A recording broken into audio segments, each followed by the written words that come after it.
We're inside a computer program? Is it really so hard to believe? The Matrix is everywhere. The Matrix is a system, Neo.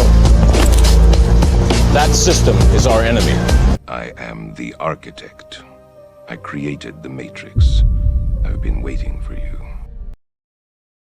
You have to understand this video with a very open mind and a lot of attention. Nick Bostrom, who is a very famous philosopher at Oxford University, presented a simulation theory in 2003. According to him, if our future generation can achieve so much progress and skill in technology that we have not achieved before, then they can create such an artificial world behind the curtain, such a computer program, in which we, living in today's era, will be so alive in their computer program that they will realize that they are alive, they have a mind and consciousness, but in reality, they will be just a computer program or a code of a computer. And this computer program will keep stopping them from going beyond their limits. You can understand it in such a way that in today's time, after progressing in artificial intelligence, and after progressing in graphics technology, the artificial words we have made, which we call virtual words, which was also experienced by the Meta company, which is called Metaverse, and according to it there will be such a separate digital world in which people will be present in real, assets can be bought and sold there. Just like a digital world, which looks real in appearance but in reality it has no existence, it is controlled by a superpower, that is, a human being. Let me try to explain it to you in a simple way that, for example, today we have the pure mind of artificial intelligence made by humans. It can think too, but its control is with humans. And the humans who make this artificial intelligence do not let this artificial intelligence go beyond its limits. In the same way, according to Nick, in the future we humans can progress so much. We can be so advanced that we can make such a virtual world in which the people living in it feel that they actually exist. But like artificial intelligence, they are not real, but their control is in the hands of an advanced human being. According to Nick, there can be three possibilities for this progress.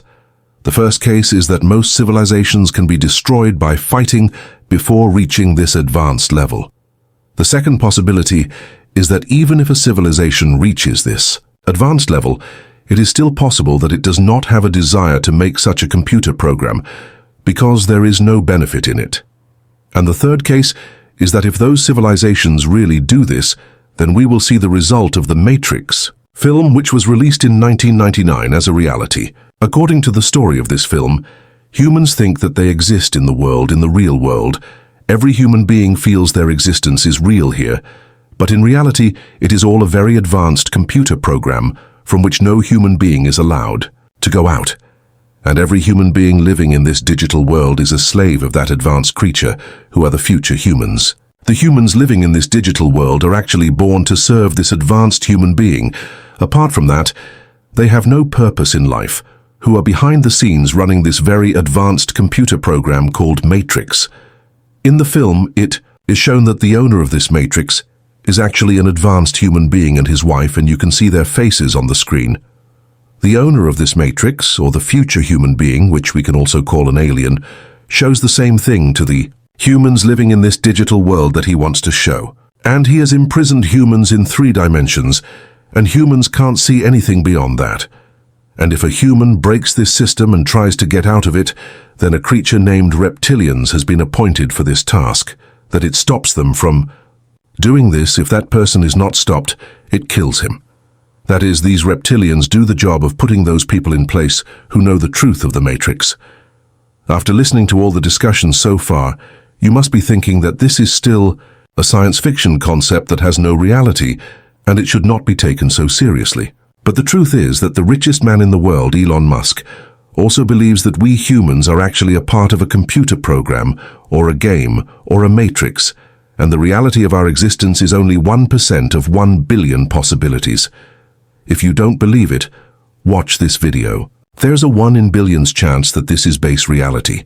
So it is possible that even now we are a part of such a computer program, but we don't even realize it. And as far as the limit of this matrix is concerned, its evidence is concerned, then gravity, the limitation of the speed of light, the behavior of a particle and wave of light, the infinity of the universe, the concept of afterlife all point to the limit of this program, to the extent that humans are not allowed to reach it. And according to Neil, this is because there can be an advanced human being in place of God, the most advanced human being of the future, and we humans can only be a part of a video game or a virtual world. And in his evidence, he says that, look, at the graphics of video games 10-20 years ago. In just 2 decades, the graphics of our graphics or our virtual world and artificial intelligence have become so advanced that they make this concept even stronger. According to him, if the character of the game does not want to show anything, then they are blurred from the eyes or they are not allowed to go there, and that person cannot even think about it. For example, free will and I program in the laws that govern that world. Now you are a character in that world and you think you have free will and say, I want to invent a computer. So you do. Hey, I want to create a world in my computer. So now you lay out all these universes and throw a dart. Which of these universes are you most likely to hit? The original one that started it, or the countless simulations, the dart simulations, that unfolded thereafter? There are many big names like David Chalmers, a philosopher and a professor of nuclear physics at the Bonn University, who do not consider this matrix a science fiction, but a reality. But recently a new discovery has made this concept even stronger and closer to reality.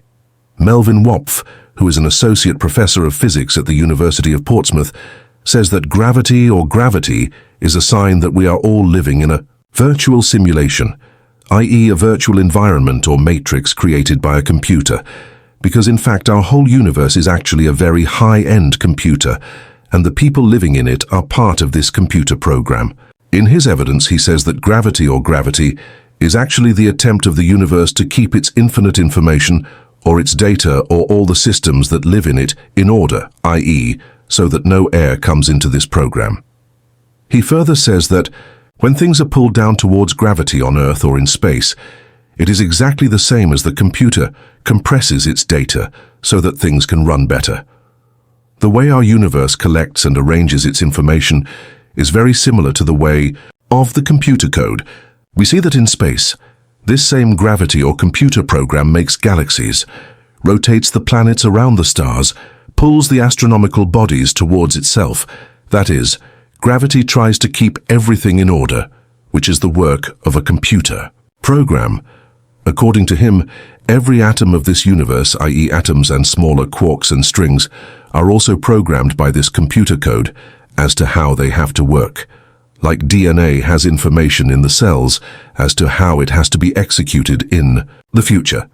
This means that if we see a wall in front of us, it is made up of atoms of the computer program. Just as we see the display of a video game on the screen, we cannot see the coding behind it. In the same way, we cannot see the coding of the atoms behind the wall, we can only see its display. And if this computer program is showing us something, then apart from that, our whole world is removed from our eyes.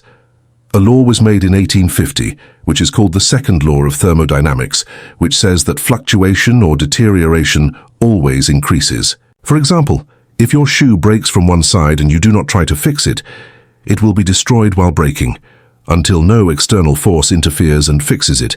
And exactly the same law also exists in our universe.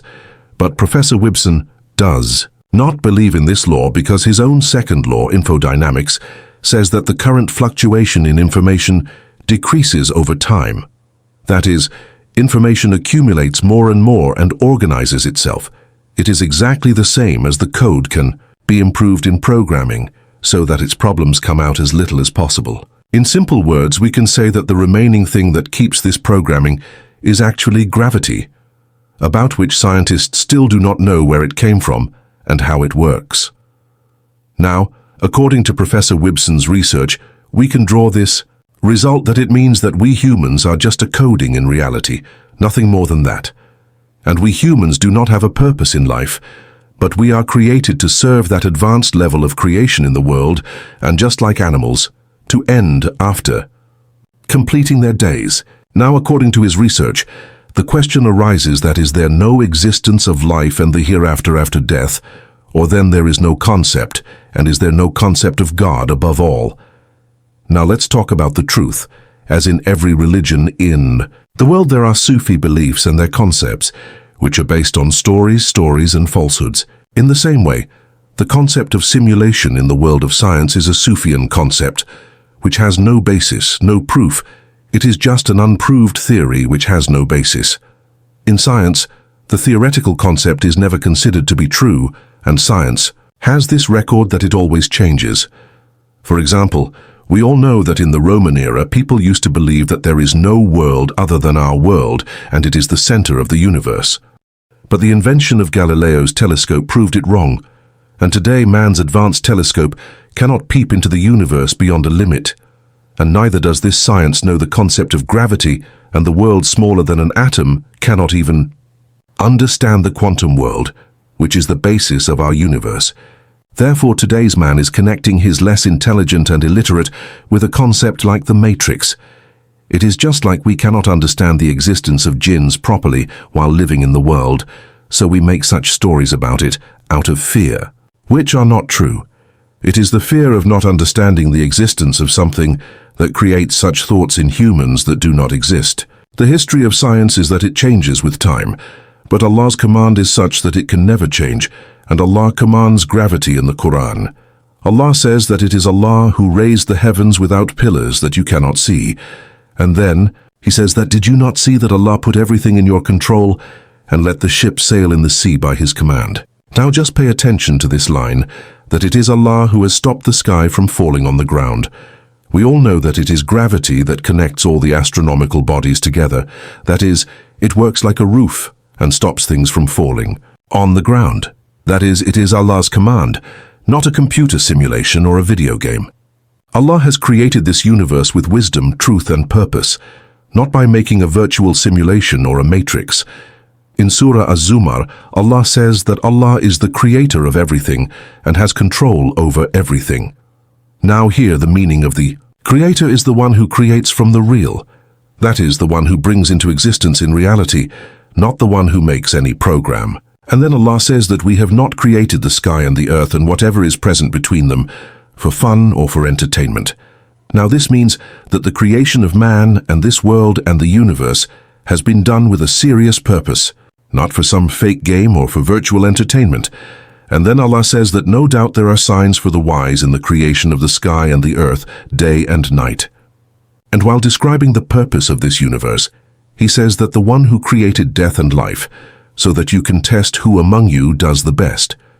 Now from these verses, it is clear that life and death, and after that life and the whole universe, is actually a real and serious test, not a virtual game or a fake system. And if you look at this concept logically, then if this world was just a simulation, i.e., a computer-made test environment, then the concept of human test would have ended. It meant that man has also come to spend the days of his life like animals. There is no purpose other than this. But this concept becomes completely illogical at that time when it comes to free will, which can also commit sins and good deeds. And according to the Quran, Allah gives man the power to decide on the basis of intellect and consciousness. And if we were a virtual character, then our power would also be fake. So simulation theory is a philosophical debate, not a proven scientific fact. If man were a virtual program, then its choice, i.e., choice and its reason or reasoning, would also be fake. While the Quran says that man chooses his own way with his own intellect, whether he is right or wrong, man is responsible for it himself. And whatever he has collected for his hereafter, he will take something with him. And apart from this, the Quran also invites man to think deeply about the universe, to accept science but not to make any belief about it on the basis of his doubts and suspicions. Rather, know that Allah has created it with a proper purpose and wisdom, and after death it has to account for its life. After seeing the signs and the creation of the universe in this world, he should repeatedly remember the purpose of his life and realize the existence of Allah. After seeing the signs of Allah around him and seeing the creation of this universe, he should remember the purpose of his life. Because the purpose of creating this infinite universe was that man could recognize the existence of Allah or the existence of the Creator by seeing this universe. Otherwise, if we look at it practically, then science also believes that we did not need anything more than our solar system. I pray to Allah to enable us to understand and do good deeds. Ameen. If you enjoyed our research, make sure to hit that like button, share it with your friends, and don't forget to subscribe to our channel for more awesome and informative content. Thanks a lot for being with us.